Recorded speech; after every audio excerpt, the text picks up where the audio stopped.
Oxford Bookworms, Stage 3. Published by FLTRP, copyright Oxford University Press, 2009. 书虫牛津英汉双语读物第3集《爱丽丝镜中世界奇遇记》 Through the Looking Glass and What Alice Found There. Retold by Jennifer Bassett. Read by Debbie Mason. 1. Looking Glass House. One thing was certain.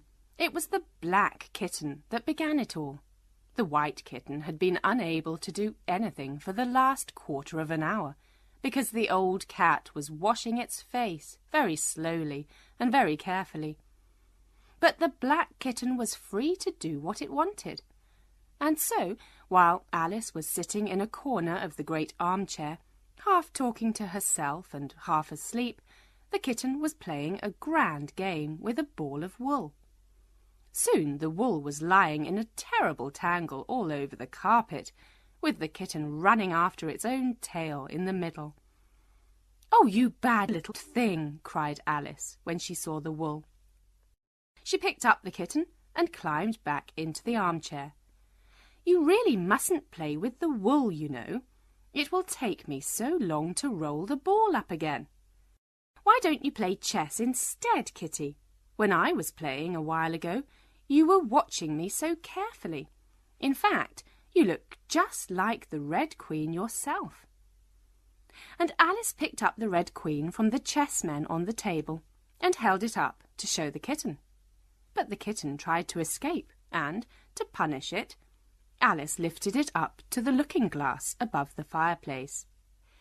"If you're not good, Kitty," she said, "I'll put you through into Looking-Glass House.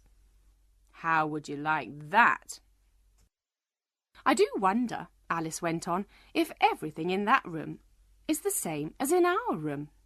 The things that I can see look the same, except the books, because the words go the wrong way.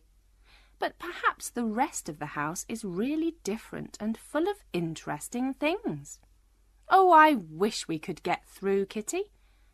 Let's pretend we can. Let's pretend the glass has gone soft and... Why, I do believe it has. It's turning into a kind of cloud." Alice did not know how it happened, but while she was speaking, she found herself climbing up to the looking-glass, and the glass was beginning to disappear, just like a bright silvery cloud. In another moment, Alice was through the glass and had jumped down into the looking-glass room. At once she began looking around and noticed that several things were very different from the old room.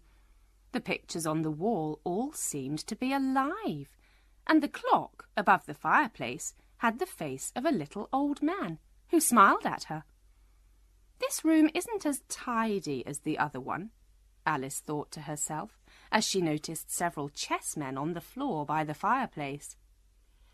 But the next moment, with a little "oh!" of surprise, she was down on the floor herself, watching them. The chessmen were walking around, arm in arm. "Here are the Red King and the Red Queen," Alice said in a whisper, in order not to frighten them. "And there are 2 castles walking together, and 2 of the pawns, and a white bishop reading a newspaper. I don't think they can hear me or see me," she went on. "I wonder—" Then something on the table behind her made a noise. Alice turned to look and saw that one of the white pawns had fallen over and begun to cry. She watched it with interest. "It is the voice of my child," cried the White Queen by the fireplace. "My dear Lily, my sweet child!" And she began to climb wildly up the table leg. Poor little Lily was now screaming loudly.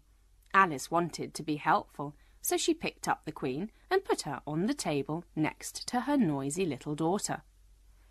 The Queen sat very still, with her mouth open, for almost a minute. Then she called down to the White King, who was still on the floor by the fireplace. "Be careful of the storm." "What storm?" said the king, looking round worriedly. "There's a terrible wind. It blew me up here in a second. You come up the usual way and be careful." Alice watched as the White King slowly began to climb the table leg. Then she said, "It will take you hours to get up. Why don't I help you?" Gently she picked him up and moved him slowly upwards. The king was very surprised indeed. His eyes and his mouth got larger and larger and rounder.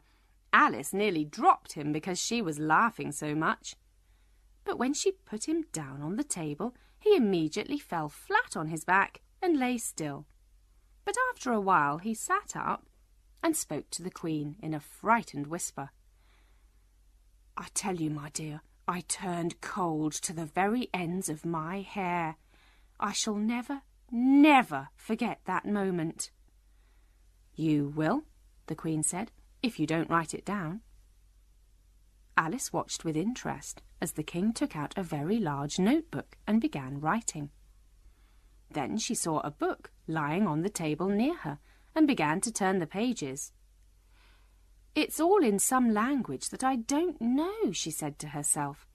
It was like this.